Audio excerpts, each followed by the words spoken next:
வணக்கம் வியூவர்ஸ், இது ஆலைவாசல் சேனலோட நோக்கமே நம்ம நாட்டில் இருக்க கோவில்கள் அதன் சிறப்புகளை பத்தி தெரிஞ்சுக்கிறதா. வீடியோக்குள்ள போறதுக்கு முன்னாடி ஆலைவாசல் சேனலுக்கு சப்ஸ்கிரைப் பண்ணுங்க.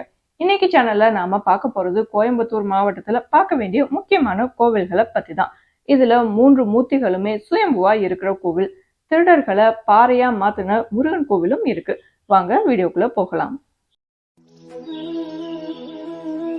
முதல்ல பார்க்க போறது காரமடையில இருக்கிற நஞ்சுண்டேஸ்வரர் கோவில். இங்க இருக்கிற சிவன் வித்தியாசமா செந்நிறத்துல காட்சி தராரு. அது மட்டும் இல்லாம 2 ஆவுடைகள் இந்த சிவனுக்கு இருக்குது.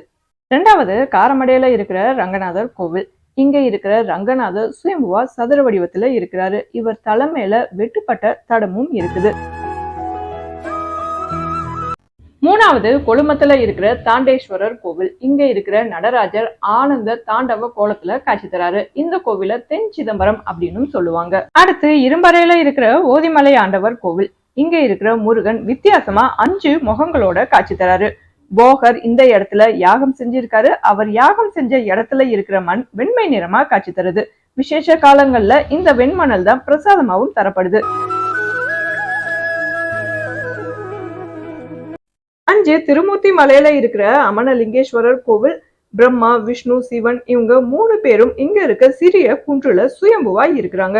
இது ஒரு குடைவரை கோவில். அத்திரி மகரிஷியும் அனுஷியா தேவியும் வழிபட்ட இடம் இது. சந்தன வழிபாடு அப்படிங்கிறது இங்க பிரபலமான ஒன்னா இருக்குது.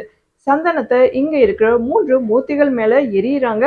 அந்த 3 மூர்த்திகள் மேல சந்தனம் விழுந்தா நாம நினைச்ச காரியம் நடக்கும் அப்படின்னு சொல்லப்படுது. அடுத்து சேவூர்ல இருக்கிற வாலீஸ்வரர் கோவில். வாலியால வழிபடப்பட்ட சிவன் இவர். இந்த கோவில நடு சிதம்பரம் அப்படின்னு சொல்றாங்க. இங்க இருக்கிற வித்தியாசமான விஷயம் என்னன்னா, இங்க முருகன் கையில சேவலோட காட்சி தராரு.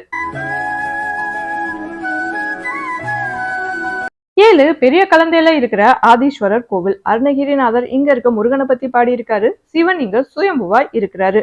வித்தியாசமா அம்பாள் இங்க நந்தி மேல அமர்ந்தபடி காட்சி தராங்க.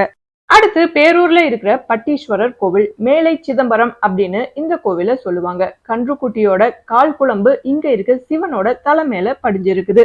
இங்க இருக்கிற சிவனை நாம தரிசனம் செஞ்சா நம்மளுக்கு பிறப்பே இல்லை அப்படின்னு சொல்றாங்க. அது மட்டும் இல்லாம இது முக்திக்கான தலமாவும் இருக்குது. இந்த ஊர்ல இறக்குறவங்களோட காதுல சிவபெருமானே நமச்சிவாய அப்படிங்கிற மந்திரத்தை சொல்லி அவங்கள தன்கிட்ட சேர்க்கிறதாவும் சொல்றாங்க. அடுத்து கிணத்து கடவுளை இருக்கிற வேலாயுத சுவாமி கோவில். இங்க இருக்கிற பாறை மேல முருகனோட கால் தடம் பதிஞ்சு இருக்குது. முதல்ல இந்த பாதத்துக்கு தான் பூஜை செய்யறாங்க. அப்புறம் தான் மூலவருக்கே பூஜை செய்யப்படுது. 10 ஈச்சனாரியில இருக்கிற விநாயகர் கோவில். இங்க இருக்கிற விநாயகர் 5 அடி உயரத்துல 3 அடி அகலத்துல இருக்கிறாரு.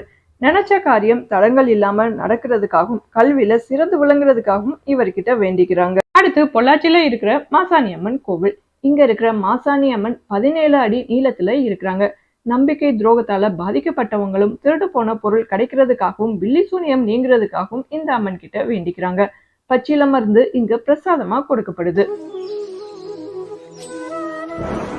அடுத்து மருதமலையில இருக்கிற சுப்பிரமணிய சுவாமி கோவில். அருணகிரிநாதர் இந்த முருகனை பாடி இருக்கிறாரு. முருகனோட 7வது படை விழா இத சொல்லுவாங்க. 837 படிகள் கொண்டது இந்த கோவில். பாம்பாட்டி சித்தர் இங்க தனி சன்னதியில இருக்கிறாரு. இவர் சன்னதியில விபூதி பிரசாதமா கொடுக்கப்படுது. இந்த கோவில்ல ஒரு தடவை திருடர்கள் வந்து கொள்ளையடிச்சப்ப முருகன் குதிரையில வந்து அந்த பொருள்களை மீட்டது மட்டும் இல்லாம அந்த திருடர்களை பாறையாவும் மாத்திருக்காரு.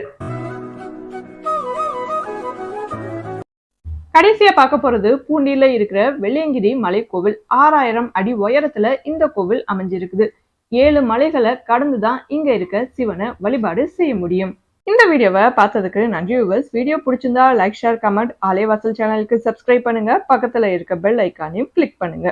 நன்றி.